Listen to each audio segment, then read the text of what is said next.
नमस्कार। चलिए आज एक ऐसे प्राचीन ज्ञान को समझते हैं। एक ऐसा ज्ञान जो मानता है कि असली सेहत का राज दवा की शीशी में नहीं बल्कि हमारे जीने के तरीके में ही छिपा है। जी हाँ, हम बात कर रहे हैं आयुर्वेद की, मतलब जीवन का विज्ञान। जरा सोचिए, क्या हो अगर हमारी अच्छी सेहत का पूरा ब्लूप्रिंट आज से 5000 साल पहले ही तैयार कर लिया गया हो। सुनने में अजीब लगता है ना, पर ये कोई काल्पनिक सवाल नहीं है, बल्कि यही वो दरवाजा है जो हमें आयुर्वेद की एक बहुत ही गहरी और दिलचस्प दुनिया में ले जाता है। तो सबसे पहला सवाल, आखिर ये आयुर्वेद है क्या? देखिए, ये सिर्फ जड़ी बूटियों या किसी इलाज का तरीका नहीं है। नहीं, ये उससे कहीं ज्यादा है। ये तो जिंदगी को एक संतुलन, एक हार्मनी के साथ जीने का पूरा फलसफा है। इसकी शुरुआत ना इसके नाम से ही करते हैं, आयुर्वेद। ये शब्द संस्कृत के दो हिस्सों से बना है, आयुष यानी लाइफ और वेद यानी साइंस या नॉलेज। तो इसका सीधा सा मतलब हुआ द साइंस ऑफ लाइफ, मतलब जीवन का विज्ञान। इसका फोकस सिर्फ बीमारी ठीक करने पर नहीं है, बल्कि जिंदगी को उसकी पूरी गहराई में समझने पर है। और एक बात साफ कर दूं, ये कोई नया फैशन या ट्रेंड नहीं है। ये एक 5000 साल पुरानी, जी हाँ, 5000 साल पुरानी एक पूरी मेडिकल सिस्टम है, जिसे आज वर्ल्ड हेल्थ ऑर्गेनाइजेशन यानी WHO भी मान्यता देता है। और इसका लक्ष्य सिर्फ एक, हमारे शरीर, मन, आत्मा और हमारे आसपास की दुनिया के बीच एक खूबसूरत संतुलन, एक हार्मनी बनाना। और यहीं पर आयुर्वेद का नजरिया सबसे अलग हो जाता है। देखिए, आमतौर पर क्या होता है, बीमारी के लक्षण का इलाज किया जाता है, लेकिन आयुर्वेद एक अलग सवाल पूछता है, ये लक्षण पैदा ही क्यों हुआ? उसका फोकस बीमारी पर नहीं, बल्कि उस इंसान पर होता है। उसकी जो अनोखी बनावट है ना, जिसे प्रकृति कहते हैं, उसको समझकर उस असंतुलन को बिल्कुल जड़ से ठीक करने की कोशिश की जाती है। तो ठीक है, ये संतुलन का सिद्धांत आखिर काम कैसे करता है? इसको समझने के लिए हमें आयुर्वेद की बिल्कुल जड़ में जाना होगा, और वो जड़ है 5 महान तत्व। ये एक ऐसा विचार है जो मानता है कि पूरा का पूरा ब्रह्मांड हमारे शरीर के अंदर ही झलकता है। आयुर्वेद का पूरा आधार टिका है पंच महाभूत के सिद्धांत पर, यानी द 5 ग्रेट एलिमेंट्स। और ये बहुत ही खूबसूरत विचार है कि इस ब्रह्मांड में जो कुछ भी है, चाहे वो एक तारा हो, एक छोटा सा पत्थर हो या फिर हमारा अपना शरीर, सब कुछ इन्हीं 5 मूल तत्वों के अलग अलग मेल से बना है।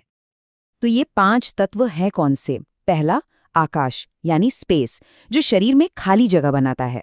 फिर है वायु यानी एयर, जो हमारी हर सांस, हर धड़कन, मतलब हर तरह की मूवमेंट को कंट्रोल करती है। तीसरा है अग्नि, फायर, जो हमारे खाने को एनर्जी में बदलती है। फिर आता है जल, वाटर, जो हमारे शरीर में फ्लूइड्स के तौर पर बहता है। और आखिर में पृथ्वी, अर्थ, जो हमारे शरीर को एक ठोस ढांचा देती है, हमारी हड्डियां, हमारी मांसपेशियां। अच्छा, तो ये 5 तत्व शरीर में करते क्या हैं? बस यहीं से कहानी और भी इंटरेस्टिंग हो जाती है। होता ये है कि ये तत्व आपस में मिलकर 3 तरह की लाइफ एनर्जीज बनाते हैं, और यही एनर्जीज हमारी पूरी की पूरी प्रकृति को शेप देती हैं। इन्हीं को आयुर्वेद में कहते हैं दोष। इसे ऐसे समझिए कि ये 5 तत्व अलग अलग कॉम्बिनेशन में मिलकर 3 खास तरह की बायो एनर्जी या जीवन शक्तियां बनाते हैं, और आयुर्वेद की भाषा में इन्हीं को दोष कहा जाता है। ये 3 दोष हैं, वात, पित्त और कफ। सबसे पहले वात, ये बनता है हवा और आकाश से, और शरीर की हर मूवमेंट के लिए जिम्मेदार है। सोचना, चलना, सांस लेना, सब कुछ। अगर ये बिगड़ जाए तो चिंता, नींद ना आने जैसी दिक्कतें होती हैं। फिर है पित्त, ये अग्नि और जल का मेल है। ये हमारे डाइजेशन और मेटाबॉलिज्म की आग है, और जब ये बिगड़ता है तो गुस्सा, एसिडिटी, स्किन प्रॉब्लम्स, ये सब होता है। और तीसरा है कफ, ये पृथ्वी और जल से बनता है और शरीर को स्ट्रक्चर और स्टेबिलिटी देता है। और अगर ये बढ़ जाए तो सुस्ती, मोटापा, बलगम, ऐसी शिकायतें होती है। और यहीं पर प्रकृति का एक बहुत ही कमाल का कॉन्सेप्ट आता है। देखिए, हम सब में ये तीनों दोष मौजूद हैं, लेकिन हर इंसान में इनका कॉम्बिनेशन, इनका अनुपात अलग अलग होता है, जन्म से ही। मतलब बिल्कुल हमारे फिंगरप्रिंट्स की तरह यूनिक।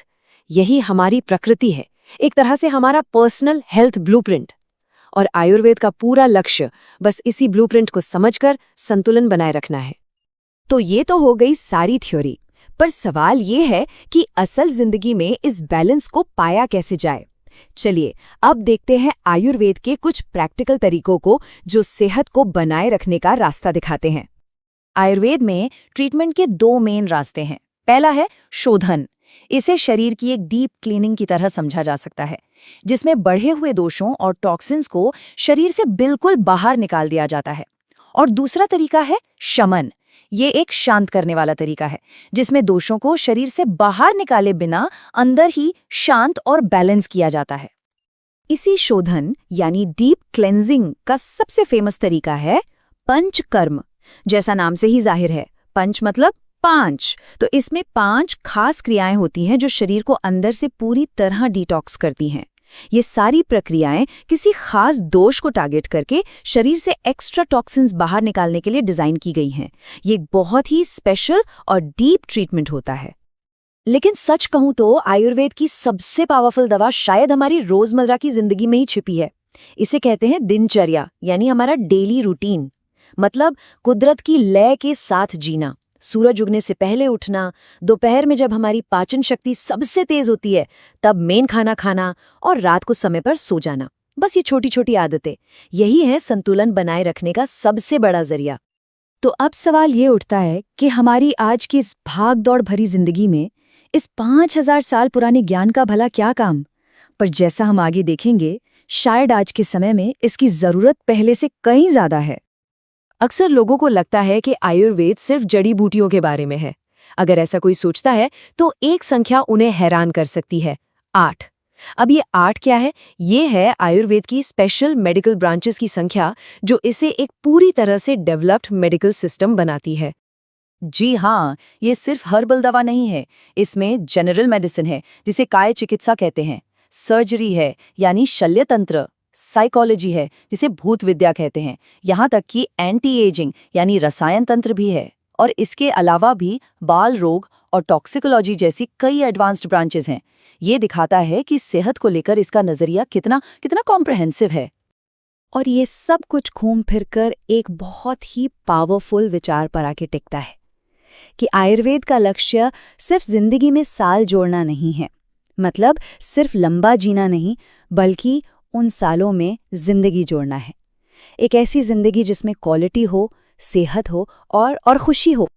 तो इस सारी जानकारी के बाद एक सवाल सोचना तो बनता है, अपनी सेहत में संतुलन लाने के लिए वो कौन सा एक छोटा सा कदम